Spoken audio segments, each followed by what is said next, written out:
It's Robert Louis Stevenson's Treasure Island in Space. Woo! I'm John Ritlin with a retro review of Yes, Treasure Planet, a great animated effort from Disney, one of the last hand-drawn versions that they did. They did Princess and the Frog. Home on the Range kind of killed all that, though. Princess and the Frog did show that that could work.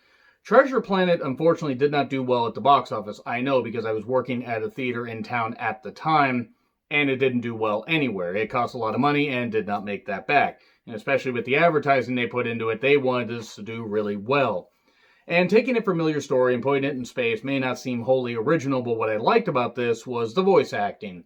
Emma Thompson, Joseph Gordon-Levitt, David Hyde Pierce, and others lent their voices and did some really, really good stuff to add more to these characters. You know, these familiar characters, and just a whole lot of fun. It was just a lot of fun wrapped up into a nice, neat little 90-minute movie. And yes, you get John Silver and, you know, the usual cast and crew and everything, and the mutiny and planet-destroying shit and spacey stuff and weird creatures and, you know, ships flying around with weird sails and stuff like that, and nobody needed oxygen, I guess. They were just wrapped up in a little bubble or something. It was a bit weird like that. And there are things that I didn't like originally that I still don't like now, but the positives far outweigh the negatives here. Now, it's not the best space animated movie from this time. I still say that was Type Nei. I may retro review that at some point. But this was just really a lot of goddamn fun. It comes to us from the directors of Little Mermaid, Aladdin, and Hercules. Hercules especially is one of those films from Disney I think that it gets forgotten about as being pretty damn fun. And there's a lot of other, you know, they did some other stuff too. I really also need to go back and review Princess and the Frog, because I believe they had something to do with that too. But with this movie, you got Jim, Joseph Gordon-Levitt, who read about Treasure Planet, you know, this great planet of riches or whatever, and he read about it in a space book because, you know, space, it's in the future, hence Treasure Planet in space, or Treasure Island in space, but I digress. He reads about it as a kid, and as he grows older, he's kind of, not necessarily a screw-up, but he just wants to do his own thing, but he wants to do right by his mom, and he wants to go on this adventure and prove that he was right, and that he can get a bunch of riches to help her and help others, because he's a well-meaning kid, but he just kind of wants to do his own thing. He goes on this adventure. A doctor accompanies him, a family friend, voiced by David Hyde Pierce, and he gets a crew together. But this crew has John Silver and his crew. They're playing a mutiny because they want to get the riches all for themselves, you know, as a mutinous crew would want to do. And there's also this weird little blob that can morph into things called Morph. As far as mascots, it's not the most creative name, but still, the little thing's kind of, it's probably about middle ground as far as cuteness and marketability and everything. This was clearly meant to launch a line of toys, but he's a little blobby friend of John Silver, but also bonds with Jim, and Jim does mean well. He can do some really, really good stuff, and then as you know, things go on, and we get the ship being besieged by a giant space event, if you will. Giant explosion. Not a big bang, not that. We get some death, and we actually get some pretty graphic, or, you know, fairly graphic death here. I mean, it's not nearly as graphic as Atlantis. Atlantis was kind of sick with that stuff. But what was nice about this movie is that it was well paced. Now, yes, you could probably watch Muppet Treasure Island. In fact, I would argue that's probably the better version of it, as it's more grounded, more down to earth, pardon the pun.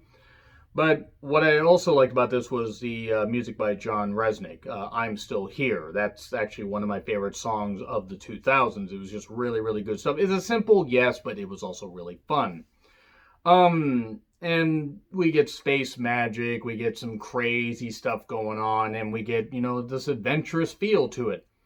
Yes, it's a simple story, and it is just Treasure Island up in the stars, but it also is a lot of fun. You get a bit of a human feel between John Silver, who's also a cyborg, don't ask because space, and you get, you know, the feeling between him and Jim, which almost sounds like it should be some kind of weird band, that, you know, he means well. He wants to get the treasure, and he ends up sacrificing the treasure to save Jim. And then he is, you know, let go because Jim knows he meant well and he saved his life, so he figures, okay, I'll prevent you from going to jail. What was also kind of cool, though, is he ends up saving the day after this one crew member gets dispatched by one of the mutinous crews, by one of the mutinous guys, this weird spider creature. He ends up saving everybody, well, everybody that was left, by using this weird sphere that had a map to Treasure Planet to open this portal to, the exact same place that they left from, the port that they left from, instead of going to this weird alternate dimension and being lost forever. And it was kind of cool because you got a bit of, good emotion with it. Is it samey? Yes. Is it ridiculous, the fact that they just put it in space? Sure. The animation's top goddamn notch. It really is. It has this cool epic feel about it, while also seeming a bit grounded in reality. There were a few times. One thing I did not like in this movie was the character Ben, a loud robot that was stranded on this planet, that ends up helping them because the original captain, Captain Flint, took his memory because, Ben would have ended up saying, oh yeah, right, there's a booby trap because Flint didn't want his treasure taken, and then everybody gets consumed by this planetary destruction. And then everybody that's alive gets basically saved. It'd be hard to save anybody that's dead. And Jim, basically gets tossed a little bit of treasure that John Silver got, and it's like, here, your mom can reopen her inn that got flattened by everybody. And there we go, everything's good. David Hyde Pierce's character and the captain, who was a woman, a weird cat creature, get together, and everybody's happy. Everybody's all good. It's wrapped up, and this movie never got a sequel, and I was very disappointed. I don't know really what you could do with Treasure Planet 2 Electric Boogaloo, but you could have actually done something a little bit more. And I'm just disappointed this movie did not do better. That's kind of one of the big takeaways I have from this. But overall, I really enjoyed the movie. I'm going to say a B, though. And I mean, I know that it may seem like I'm really, really, like I call it vastly underappreciated and I call it a B. I was annoyed by the Ben character. Morph was kind of 50-50 to me.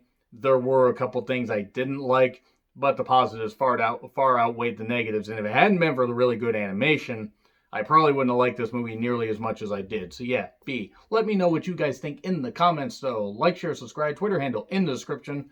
I'm John Rickland. I'll see you soon.